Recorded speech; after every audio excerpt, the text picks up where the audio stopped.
Christy Niles. You're a fan of Christy Niles. Angel Catholic News, okay?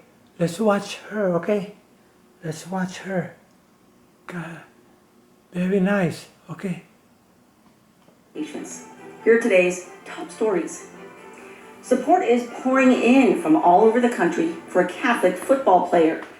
Kansas City Chiefs kicker Harrison Butker has been blasted by media for a commencement speech he gave last weekend at Benedictine College, where he touched on government tyranny, abortion, Pride Month, masculinity, and the role of women, among other things.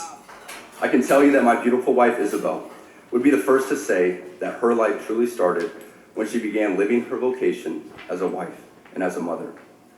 I'm on this stage today and able to be the man I am because I have a wife who leans into her vocation. I'm beyond blessed with the many talents God has given me, but it cannot be overstated that all of my success is made possible because a girl I met in band class back in middle school would convert to the faith, become my wife, and embrace one of the most important titles of all, homemaker.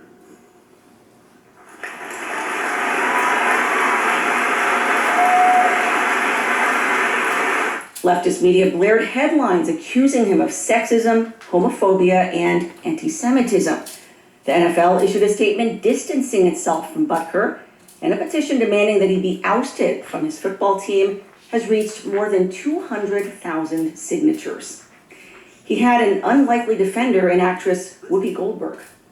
I like when people say what they need to say. He's at a Catholic college. Yeah. He's a staunch Catholic. These are his beliefs, and he's welcome to them.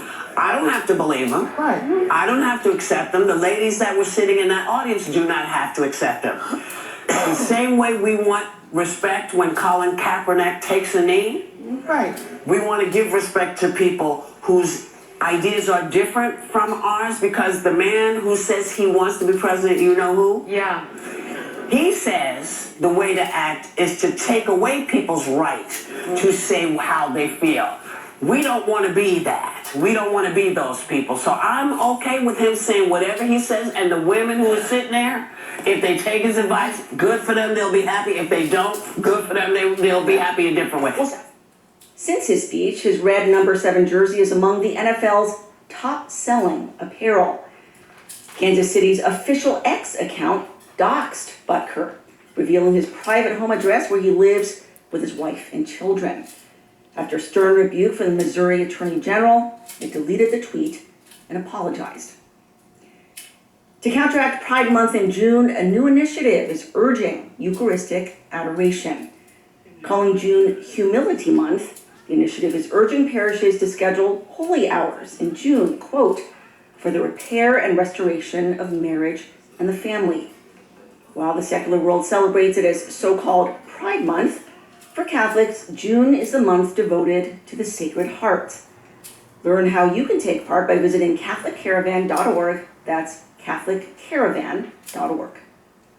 In related news, Target is dumping its Pride merchandise. The retail giant endured a massive boycott last year for promoting Pride gear for children, as well as tuck-friendly clothing and chest binders for transgenders. Target is responding to the backlash, with stores scaling back their Pride apparel, either moving them to the back of the store or getting rid of them altogether. Conservatives are hailing this as a victory. It comes as Bud Light is still struggling after its disastrous partnership with transgender Dylan Mulvaney, which led to boycotts and declining sales the beer brand is still trying to overcome. The state of Florida is doing its own part to push back against Pride, with Governor Ron DeSantis declaring that Florida bridges will glow red, white, and blue in June in honor of freedom, rather than the typical rainbow Pride colors that normally light up the night sky. And on the legal front, 9 pro-life activists are facing years in prison. This week, federal judge Colleen Kolar-Catelli sentenced the pro-lifers to prison time ranging from 1 year up to 5 years. A jury found them guilty last year of violating federal law when they staged a peaceful protest in 2020 at Washington, D.C.'s Surgiclinic, which kills late-term babies. The Biden administration had actually recommended harsher sentences. The activists have already spent 9 months in jail, with some enduring mistreatment, including 74-year-old Jean Marshall, deprived of warm clothing in the freezing winter, resulting in her contracting pneumonia, which went untreated for weeks. And 75-year-old Paulette Harlow was denied her request to go to Mass while under house arrest. It's the latest in a string of harsh measures imposed by the Biden administration against pro-lifers, the most notorious being its 2022 raid on the home of pro-life Catholic Mark Houck and his family. Houck was arrested and prosecuted for witnessing outside an abortion mill and unanimously acquitted by the jury. He's now suing the Biden administration for malicious prosecution. And turning to world news, numerous countries are rejecting the WHO pandemic treaty. The World Health Organization is struggling to get member countries to sign on, Kenya being the latest to reject it over fears of losing national sovereignty. The UK is also forcefully rejecting it, calling the treaty, quote, unacceptable. Critics fear the treaty would increase the WHO's power while subjecting countries to unlawful surveillance, health-related restrictions, and other burdensome regulations. This comes as 49 U.S. senators recently signed a letter urging President Biden to withdraw his support for the treaty, stating, quote, the WHO's failure during the COVID-19 pandemic was as total as it was predictable and did lasting harm to our country. Reggie Littlejohn, founder of Women's Rights Without Frontiers, has been warning about the surveillance state pushed by the pandemic treaty, including the implementation of digital IDs. Okay, you needed to access health care, so you will need to have a bank account and carry out financial transactions. You will need it to travel or for mobility, like, taking the bus. You will need it to vote. You will need it to pay taxes. You will need it to engage in social media. All right, so which means that if you don't have it, then you will not be able to engage in any aspect of civilized society. Greece is on the brink of population collapse. With only 72,000 births last year, Greece's fertility rate has plunged to its lowest in a century, while death rates have soared. In 2023, there were 55,000 more deaths, 127,000 total, than births, which were 72,000 total. Greece's prime minister is calling the situation a ticking time bomb and a national threat. Greece is only one among dozens of countries facing demographic winter. As of 2021, nearly half of the countries of the world experienced below fertility replacement levels, with that number expected to increase to 97% by the year 2100. The demographic decline coincides with the rise of contraception and abortion, as well as fewer people choosing marriage. Economists warn of the impact of population implosion, with not enough young people to support the aging population, enter the workforce, fuel the economy, pay taxes and Social Security, leading to economic collapse. Nonprofits are making billions off the border crisis. A recent report from the Free Press examined 3 of the most prominent NGOs: Global Refuge, Southwest Key Programs, and Endeavors Incorporated. The study shows the nonprofits' combined revenue increased from $597 million in 2019 to $2 billion in 2022. What's more, their CEOs' salaries increased to $500,000 a year, with the head of Southwest making $1 million in annual salary. In related news, Texas is suing a Catholic NGO for alleged human trafficking. Texas Attorney General Ken Paxton filed a lawsuit against Annunciation House earlier this year, claiming the facility appears to be involved in human smuggling. Paxton's latest filing is requesting the court to temporarily shut down the migrant facility. Annunciation House is engaged in systematic conduct that constitutes illegal alien harboring and operation of a stash house. Annunciation House is denying the allegations. This comes as Guatemala is investigating multiple U.S. NGOs, accusing them of facilitating child sex trafficking.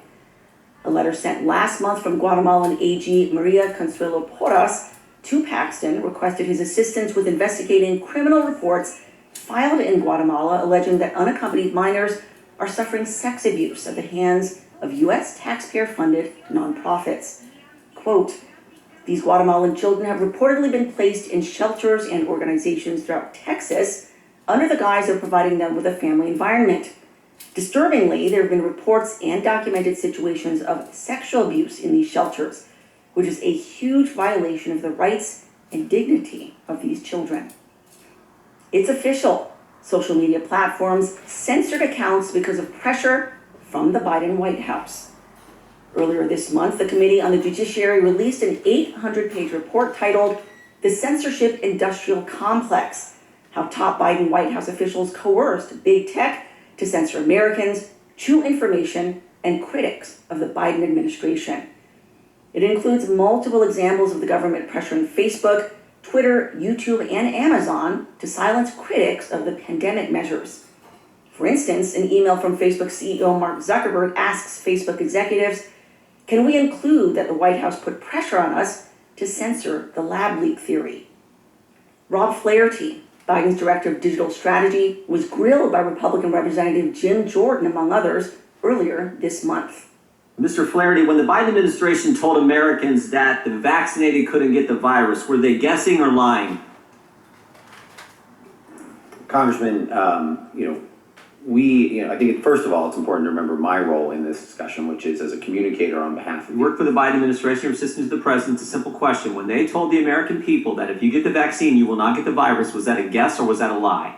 Congressman, when we were communicating on behalf of the administration, we were communicating the best information provided by some of the best medical scientists in the world. And Let me do it this way. What's the definition of misinformation?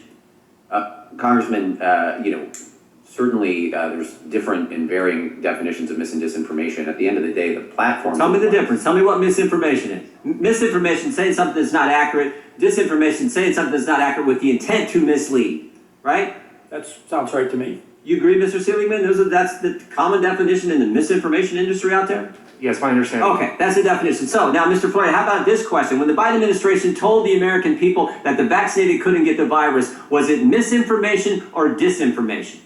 Congressman, again, we were communicating the best medical research that we had at the time on behalf of a group of some of the best doctors in the world in Atlanta and Bethesda. When the Biden administration told the American people that the virus didn't come from a lab, was that misinformation or disinformation?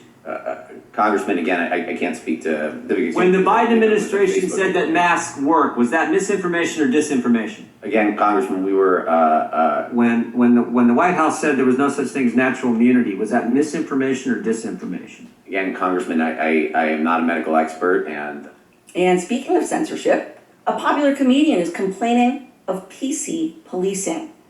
Jerry Seinfeld, creator of the hit TV series Seinfeld, recently lamented how woke ideology is strangling comedy. It used to be you would go home at the end of the day, most people would go, oh, Cheers is on, oh, MASH is on, oh, Mary Tyler Moore is on, All in the Family's on. You just expected, there'll be some funny stuff we can watch on TV tonight. Well, guess what? Where is it? This is the result of the extreme left and PC crap and people worrying so much about offending other people. Mm-hmm. When you write a script and it goes into 4 or 5 different hands, committees, groups, here's our thought about this joke, well, that's the end of your comedy. They move the gates, like in the scheme. Culture, the gates are moving. Your job is to be agile and clever enough that wherever they put the gates, I'm gonna make the gate. That's today's Catholic News Roundup. Be sure to get all the latest by signing up at stellamaris.media. That is stellamaris.media. And please help me to grow this YouTube channel by subscribing to this channel.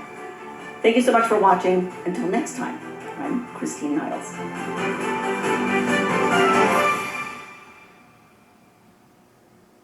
Angel, you like that? Christine Niles, huh? Angel, you like the news, Catholic news? Okay, we're gonna watch it again, okay? Okay, smile. Okay, smile. Show your teeth. Okay, Angel. Okay, bye-bye now. Okay, bye-bye. Nice, huh?